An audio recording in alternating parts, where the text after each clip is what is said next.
So as I've been going over in my recent videos, there is a ton of new systems coming with the next Diablo 4 expansion that are going to significantly change up the endgame, change up how we create builds, change up how we gear up those builds, and add more effects to change our gameplay styles. And one of the biggest systems coming with the expansion that is not only going to change up how we customize our gear, but also just how we obtain gear and a lot of other items, and this is going to be the Herodric Cube, which is definitely pretty heavily inspired by the Diablo 2's version of the Herodric Cube. Now, unlike Diablo 2's Herodric Cube, the one in Diablo 4 is not going to be something you keep in your inventory. It's going to just be like a statue you go interact with in the main towns or cities of the game. We don't know if it's going to be anywhere else besides the new city for the new expansion. Presumably, they would add it to other areas, but they do want the new city in Skovos to have absolutely everything you need in a small area, so most people will just use that area anyway. But the Herodric Cube is going to play a pretty similar role. It's going to have a bunch of ways to augment or enhance your gear. It's going to also have a bunch of different ways to craft different things.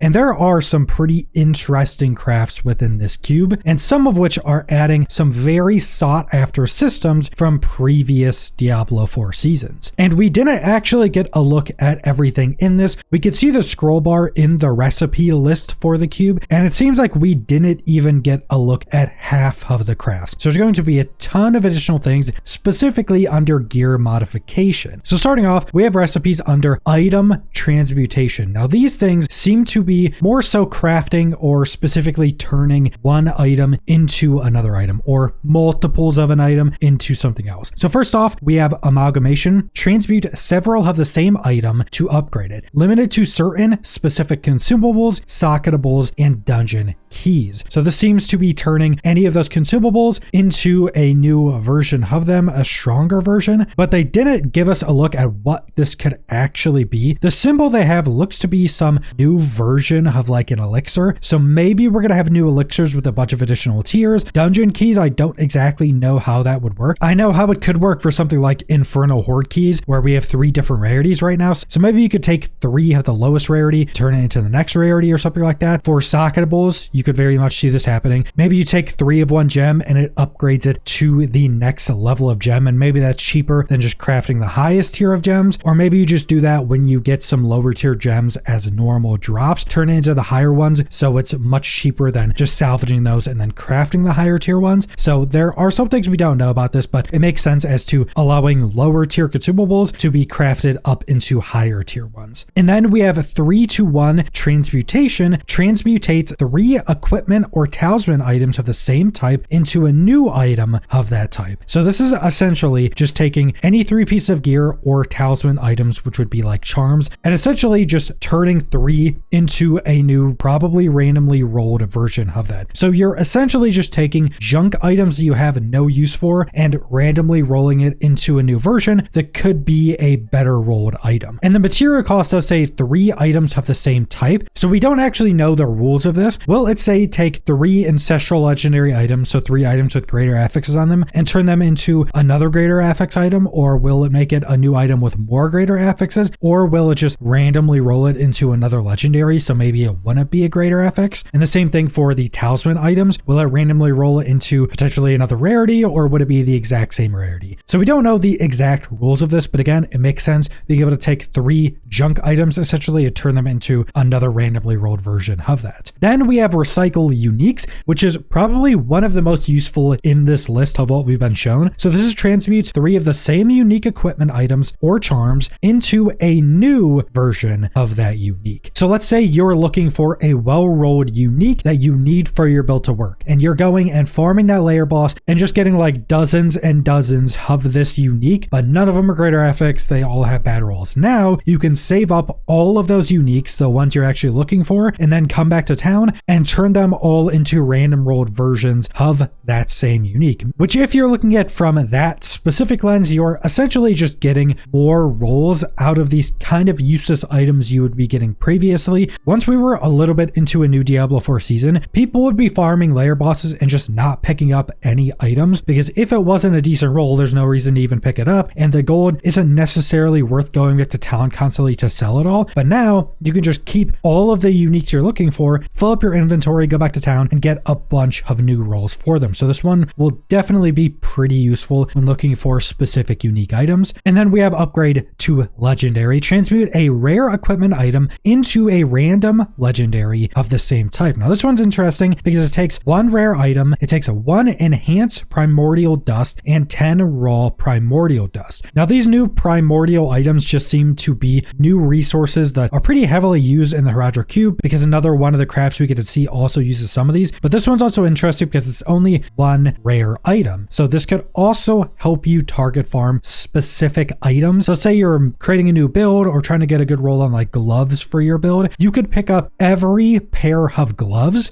and just store them and then go craft them all into legendaries if you have these resources. And more than likely you'll be getting these resources along doing everything else in the game. So as you just build them up, you can then just go craft a ton of these, and it essentially just allows you to use more of the loot you're actually getting in game for something useful, instead of a vast majority of the loot being completely useless. Now there are more item transmutation recipes or crafts that we didn't get a look at what they specifically detail, but the rest of the list is upgrade to unique, which is probably going to work in the same way as upgrade to legendary. It'll probably be take a legendary, take some of these new resources and turn it into a randomly rolled unique. Then we have re-roll set charm. So this is presumably just going to be one of the new set charm items. You put it in with some resources and it re-rolls the stats. I'm not sure if this is actually meaning re-roll the stats or re-roll it into a different set item. So we'll have to wait to see on that. And then there's craft unique charm, which we actually haven't gotten to see any unique charms. We only got to see set charms, but this is craft them. So presumably this is going to be some base item, maybe some like base charm with some other probably new resources to craft a unique charm. So I think the item transmutation section of the Herodra Cube is kind of very specifically about making the loot you get in the game go further and do more things to make all of the loot and items they possibly can have some use, instead of just getting them and selling them or salvaging them and having a ton of the loot kind of not really have a use, especially once you're a little bit into the season. Like a ton of the different resources and items we have are completely and utterly useless. So giving them these different uses to where you could do a bunch of different crafts with them just makes everything much more valuable and exciting to actually obtain. Now the next section of the Herodra Cube is gear modification, and we only got to look at a couple of these recipes, but based upon the scroll bar at the side, it seems that gear modification may have more recipes than item transmutation did, meaning we are probably going to have some pretty crazy crafts for our actual gear pieces. Now we only got to look at the specifics of one of these, but the first thing on the list is transfigure item. Now we did get more information on this from the most recent developer Q&A, where they were asked about things coming back from previous seasons, and the developers did specifically mention that sanctification won't be coming back 1-to-1 from season 11, but that the transfigure item modification would be pretty similar to sanctification, and it was more sounding like they were taking sanctification from season 11, adding it to this transfigure item modification, and just making it a more permanent addition to the game. The one we got in season 11 was much more juiced up because it was a season specific system. Most likely it'll be toned down and probably not as strong as the seasonal version, but we are essentially getting sanctification back with that one gear modification recipe, which can kind of bode pretty crazily for the other modifications we may get. Now the next in the list is add affix, and this is the only one we got a more detailed look at. So this says adds a random affix to an item. Tuning prisms can be used to modify the category of the affix that is added. So this is actually pretty crazy, and I haven't heard really anybody talk about what this actually entails. So let's take a look at the material cost first. It's 1 of a normal, magic, rare, or legendary item. It's 1 coarse primordial dust and 5 raw primordial primordial dust. So some of the new resources, and then whatever item you want to add an affix on. But tuning prisms, if they are used, whatever this item is, can be used to modify the category of the affix that is added. Now, in my mind, when I'm reading this sounds like it's allowing you to add affixes to an item that isn't usually able to be put on that item. Because our affixes right now generally more categorized by slot. So you have like defensive, offensive, resource, stuff like that, where only certain slots can get those. Now it could just be that that item has a certain amount of categories of affixes that could already be on it. Like a helmet could have defensive rolls, it can have +2 skill rank rolls, which would probably be 2 different categories. So it could just mean that every slot will have a couple different categories it could be on, and you're kind of just limiting what can actually be rolled on it to get the roll you want. Or it could also mean that you're, say, taking a pair of legs and adding, say, an offensive aspect that you normally couldn't roll on those legs. Because this tuning prism isn't shown here. It could be a very rare item or a more rare item to where you're just allowing much crazier stats to be added to items that normally couldn't roll them, which would be quite massive for gear customization. And another thing that's pretty interesting that they kind of show us when they're going into this is, first off, we get a look at a rare ring that's 900 item level. Now, I'm presuming because we're getting more levels, we are going up in item level. But what's really, really interesting with this is that this rare ring has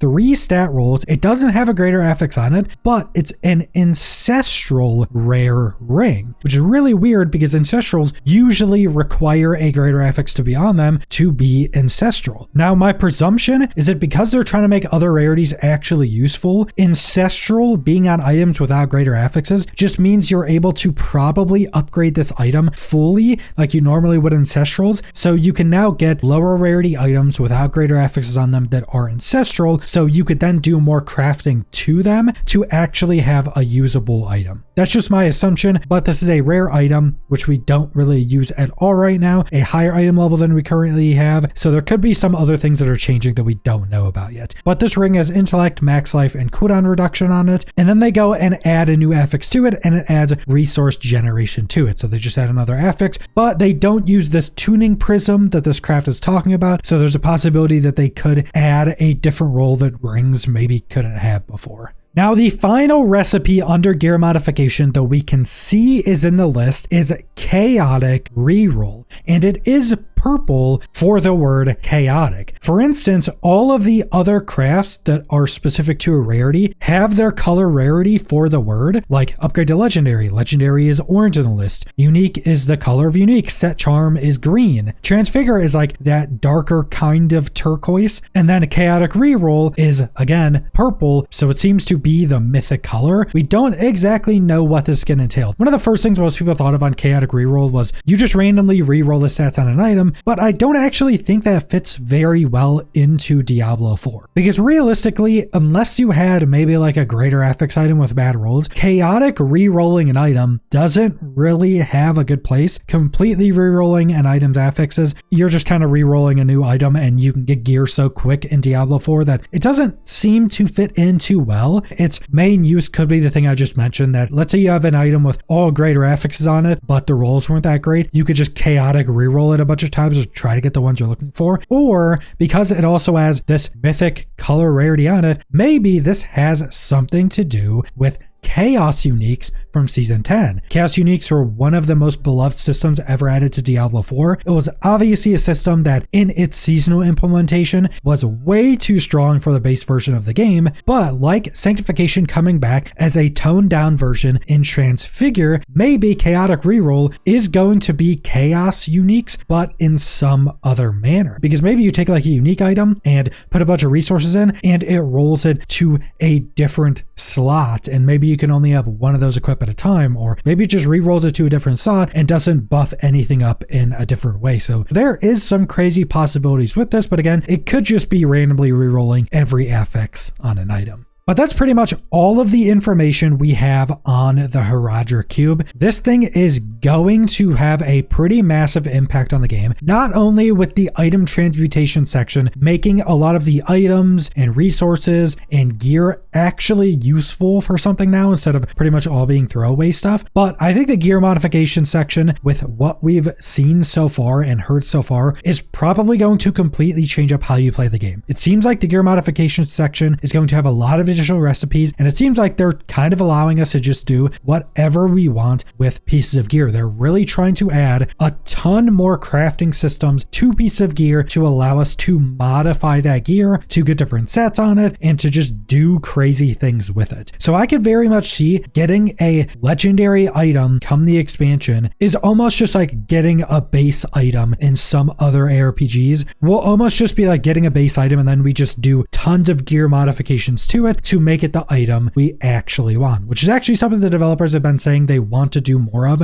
ever since they redid the small amount of crafting systems we already have, which is where we got tempering and masterworking. I'm also interested to see if tempering and masterworking are added into the cube and the NPCs will be removed, or if those won't be in the cube and those will be different things, which if that was the case, there could be even more gear modifications in this section, which would just allow us to do even crazier stuff with our gear. So just the Herodric Cube itself is going to be a pretty massive addition to the game, even before adding everything else coming with the expansion on top of that. I think coming the expansion, the game is going to feel almost like a completely different game when it comes to gear modification, when it comes to crafting builds, when it comes to where our power actually comes from, and when it comes to just playing content in the end game. So this expansion is seeming to be quite massive, but that's all I want to go over. So thanks for watching.